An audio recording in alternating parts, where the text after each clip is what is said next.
Nobody expected Battlefield 6 to start like this. For years, every new launch in the franchise came with the same story: broken features, frustrated players, and a long list of patches trying to fix the damage. So, when BF6 landed and millions of people realized the game wasn't just playable but genuinely fun, the reaction wasn't celebration. It was confusion. People wondered how a series with such a rocky track record managed to pull off something this smooth. And behind that success, a mix of strange rumors, buried leaks, and subtle issues hinted that the full story was much bigger than what players saw on the surface. Because while Battlefield 6 might look like a comeback, the odd events surrounding its launch made some fans ask whether this was the clean reboot the series desperately needed, or the calm before a much larger shift nobody was prepared for. Players didn't expect BF6 to dominate out of the gate. In fact, the safest prediction was that it'd be another messy debut, another game that would need months of patches before it felt playable. But instead, it did the opposite. Battlefield 6 didn't just launch, it exploded. Over 25 million copies sold in just weeks, making it one of the fastest-selling games since 2022. At one point, analysts even estimated that it had outsold the newest Call of Duty, something fans hadn't seen in years. But sales weren't the shocking part. The real surprise was what didn't happen. There were no game-breaking bugs ruining matches, no widespread crashes, no dominant broken weapons destroying the meta. It was the rare Battlefield launch where people didn't instantly beg DICE to fix something. Anyone who played BF4 or BF 2042 at launch remembered how rough those early days were. Entire weekends where the servers wouldn't even let you join. So, when BF6 actually worked and worked consistently, the reaction was almost disbelief. And all of this happened even as the game was facing heavy competition. Black Ops 7 launched around the same time. Arc Raiders entered the extraction shooter arena with a surprising wave of hype. Both games were expected to overshadow Battlefield, but instead, BF6 didn't just hold its ground. It thrived. Steam alone saw player counts surge by nearly 100,000 after the Season 1 update and the release of Redsack. That doesn't even include console numbers or players using the EA launcher. It was clear something unexpected was happening. BF6 wasn't just competing, it was winning. But this early success only made players ask a bigger question. How long could this momentum actually last? Then something even stranger happened. Battlefield players sounded happy. For the first time in years, Reddit threads weren't flooded with frustration. Twitter wasn't filled with clips exposing broken mechanics. Instead, people talked about how smooth the game felt, how fresh the pacing was, and how stable the matches ran. It felt like the series had found a new rhythm, and for a moment, the community didn't know how to handle it. But that wave of positivity didn't last unchallenged. As players spent more time in the game, a new pattern started to form, one that hinted at a deeper issue. The maps, while detailed and visually impressive, felt noticeably small compared to the older Battlefield titles. Veterans pointed out that BF6 didn't have anything like Golmud Railway or Caspian Border, maps built for massive sprawling chaos. Instead, the game leaned toward tighter combat zones, condensed objectives, and faster engagements. The biggest complaint wasn't that the maps were bad, but that they didn't feel like Battlefield. The signature sandbox-scale fights, the ones with huge vehicle battles and wide-open terrain, were missing. And for a franchise built on that identity, the absence stood out. To the community's surprise, DICE didn't ignore this. They published an official post acknowledging that map size was now under review, confirming that the studio was actively watching how current layouts affected the feel of matches. That statement alone turned into a conversation, because when DICE openly admits something needs to change, it usually means the issue is big enough to shape future seasons. The message was clear. The players wanted scale, and DICE was getting ready to deliver something different. But just as people started imagining what those bigger maps might look like, DICE made a move nobody expected. The new Eastwood map dropped with a lot of anticipation. It was visually stunning: lush greens, clean fairways, bright terrain, and just enough vertical elevation to make firefights interesting. It wasn't the kind of map players usually saw in Battlefield, and that novelty alone drew people in. Massive shootouts across a golf course created a level of absurdity that made the matches feel unpredictable and fresh. But the excitement came with a catch. The map was packed with vehicles, almost too many.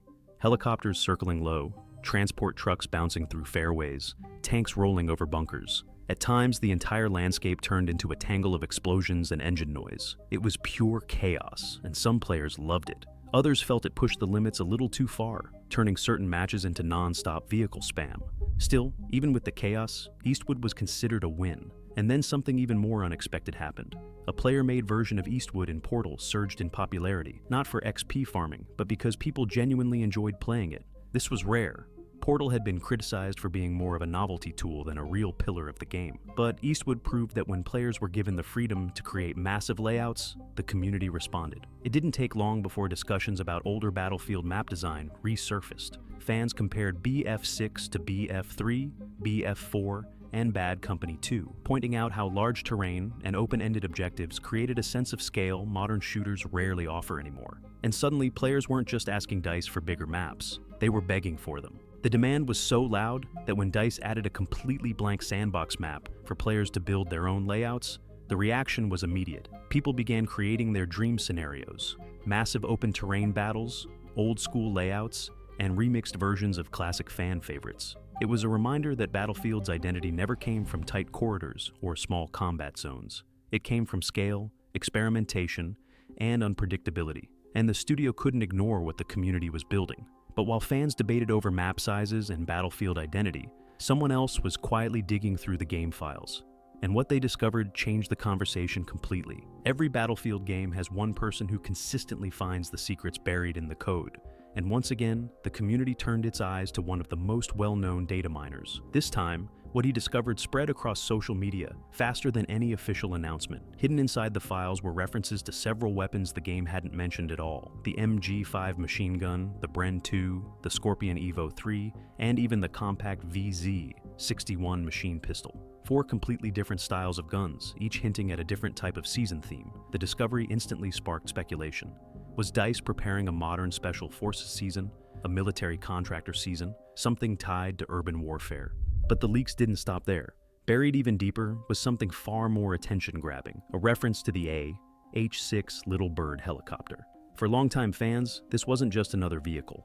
The Little Bird is iconic, fast, agile, and capable of creating some of the most intense dogfights in the series. If it truly was coming in Season 2, players knew the game's air combat would completely change. And then came something nobody expected. References to a jet ski.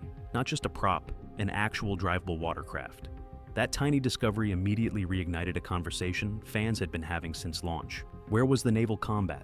Older titles like Battlefield 4 created legendary moments with maps like Paracel Storm, dynamic waves, storm systems, attack boats chasing helicopters across open water. Those experiences were core to Battlefield's identity. So seeing water vehicles in BF6's files sent players into a frenzy. If a jet ski was on the way, it meant naval content was almost guaranteed. Maybe a map built around a storm-torn coastline, maybe an archipelago-style fight, maybe a full naval assault map. The possibilities were massive, and suddenly everyone was speculating again. Even more gadgets were uncovered: an airburst grenade launcher, a sticky grenade system, an anti-vehicle grenade launcher, and the RGO impact grenade.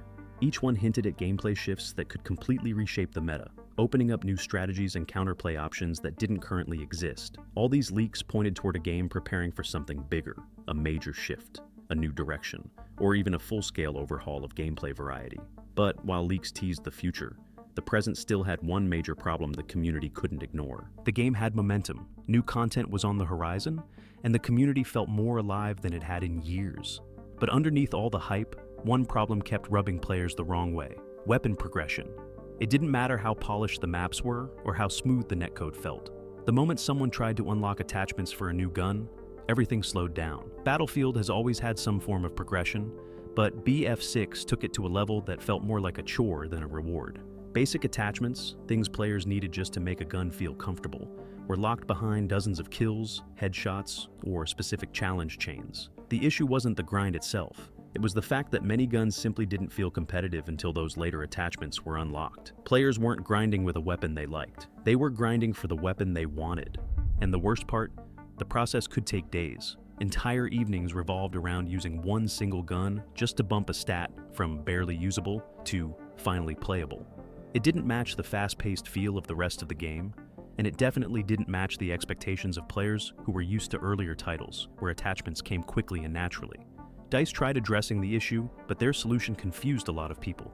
Instead of rebalancing the unlock curve or adjusting the attachment requirements, they created a bot-filled practice mode designed specifically for grinding. It felt like a band-aid, not a fix. A temple built to serve the grind rather than improving the game itself. Some players joked that BF6 had unintentionally become two games: the chaotic multiplayer and the silent weapon upgrade simulator. But buried inside all the frustration was an unexpected twist. Because players couldn't instantly unlock everything, the meta didn't explode into a predictable pattern. Nobody had all the attachments for every gun. Nobody could test every weapon on day one. And that created something Battlefield hadn't seen in a long time, a meta that refused to settle. And that slow progression created an effect the developers themselves may not have anticipated. Battlefield metas usually form quickly. Within weeks, players discover the absolute best weapons and attachments, and suddenly every server feels identical. You know exactly which rifle is going to laser you across the map, which SMG will dominate close range, and which LMG everyone avoids because it handles like a refrigerator strapped to a car battery. But BF6 broke that pattern. Because progression was slow, the community couldn't immediately test every combination. Instead, different players gravitated toward different weapons based on early unlocks, map preferences, and instinct. It created a kind of natural diversity that felt accidental but refreshing. The TR-7 and Cord assault rifle gained a lot of attention because of their fast takedown speeds, but they didn't dominate the game the way older meta weapons had. Slower rifles still held their ground. Marksman guns remained viable on long lanes. Even niche weapons earned their share of loyal fans.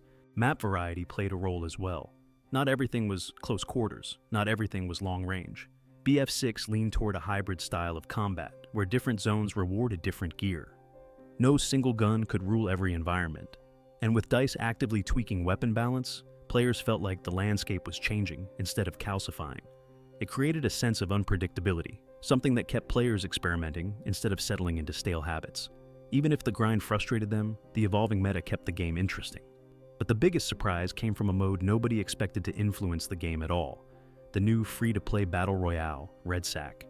And Redsack wasn't just another BR copy, it was a gamble that revealed something unexpected about the direction Battlefield might be heading. Battle royale as a genre has dominated gaming for years, but that dominance has been fading. The formula hasn't changed much, and players have started drifting toward new experiences, especially extraction shooters with persistent rewards and higher stakes. So, when DICE announced Redsack, many expected the mode to be just another attempt to chase an aging trend. But once players jumped in, something became clear. Redsack was the most polished BR Battlefield had ever made. Gunfights felt smooth. Movement felt fluid. The pacing didn't drag the way earlier experiments did. Matches had more tension and less downtime, which made each moment feel impactful. It wasn't groundbreaking, and it didn't reinvent the genre, but it worked. More importantly, it brought in players who weren't already invested in the core Battlefield experience. A free-to-play gateway meant new eyes, new teammates, and new rivalries. That alone boosted the game's visibility. But despite its quality, Redsack faced an issue the developers couldn't ignore.